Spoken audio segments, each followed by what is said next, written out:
Hi, this is Tim of the 1916 Company. Welcome and thanks for logging on. If you love this watch, email me, Team Mosso at the1916company.com for purchase pricing and availability questions concerning this watch.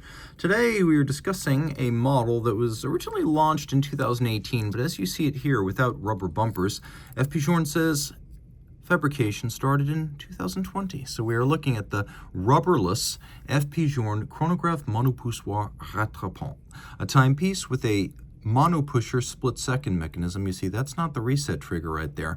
It's part of the 44mm generation of FP Journe Line Sport sports watch series watches. In platinum, it's massive. I just checked, and it was 277.14 grams. So 44 in diameter. You'll actually find it's not that thick, at 12.2 millimeters thick.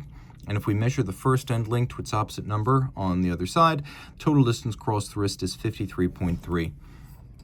So the watch fits well on my wrist, despite the fact that my wrist is only 16 centimeters in circumference. It almost wears like a lugless watch, and you can see that the lugs are inboard the edge of my wrist. Over the top, you can see the same is true, and I mentioned it's thin. You can see how low profile it really is when viewed from that angle. Zoom out a little bit, you can see this is actually a decent fit for me.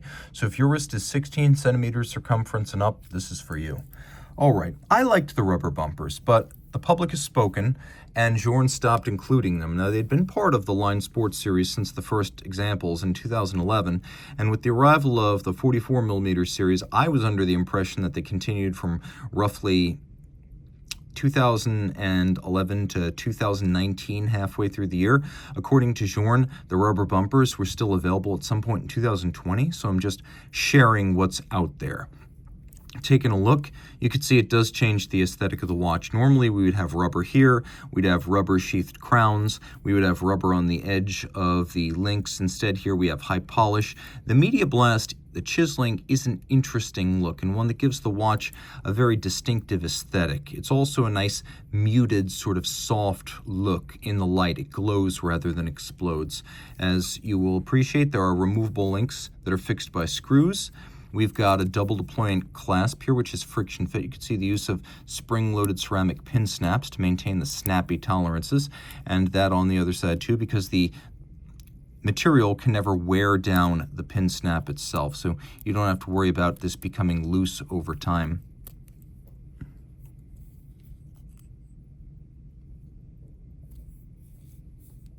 Now inside the clasp, there's actually a micro adjustment that's built in.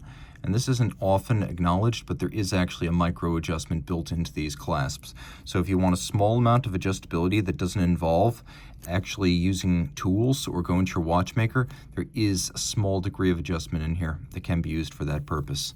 Rolling around to the case, this is actually, other than the elegant, this little bezel insert, I believe, is the only ceramic piece used on Journe watches.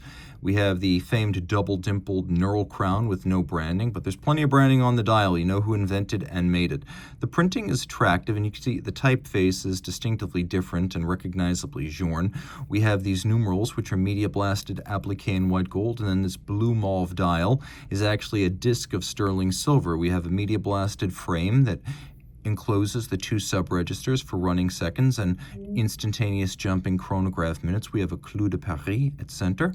We have polished dial side screws, a long-time Journe styling feature, and for the first time since the octachronograph lapsed in the late 2000s, we now have a double-digit date or a date of any kind on a Journe chronograph.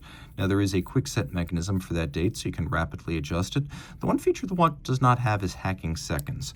We've got a tachymetric scale outboard, which can be used in conjunction with the chronograph seconds to gauge the speed of an object, such as a runner around a track or a car around a course. Of course, we have two column wheels on the reverse side, and thus we have 2 seconds hands, and the idea is that you can find the gap between 2 runners or 2 cars around a track. You'll know if it's waxing or waning.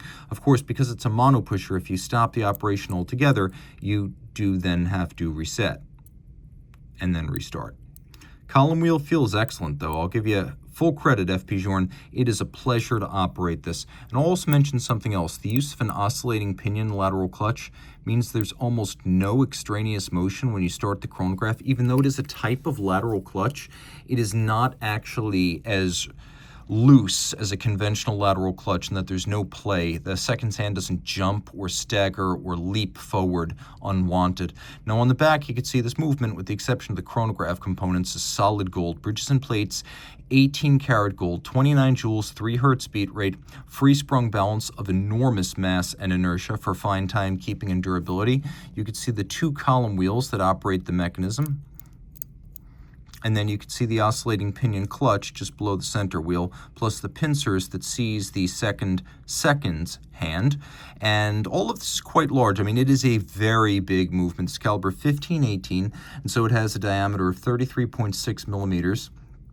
Also worth mentioning, manual wind with an 80-hour power reserve, so above average endurance. I will say that Journe finish, movement finish, really has come a long way since the brass movement era. These are not embarrassing executions. The steel parts, the gold parts, they're all very credible, and I particularly love the mirror-polished bridge for the running chronograph secondary seconds. That is a beautiful look, and this is a genuine pleasure to examine with a loupe. So if you buy it, you will not be embarrassed or disappointed in that regard. If you love this watch, reach out to Team Mosso at the1916company.com for purchase and pricing details. One more important fact, and I think it's critical to mention this, although this is a sporty watch, it is officially rated at 30 meters water resistant, so I do not recommend swimming with it. It has a push-down crown and a 30-meter rating. So high and dry sports, not wet and wild sports. The only Journe watch that should be used for swimming is the Elegant because of its screw-down crown and its internal testing to 50 meters within FP Journe. So that's the only safe, swimmable Journe watch. Keep this one high and dry.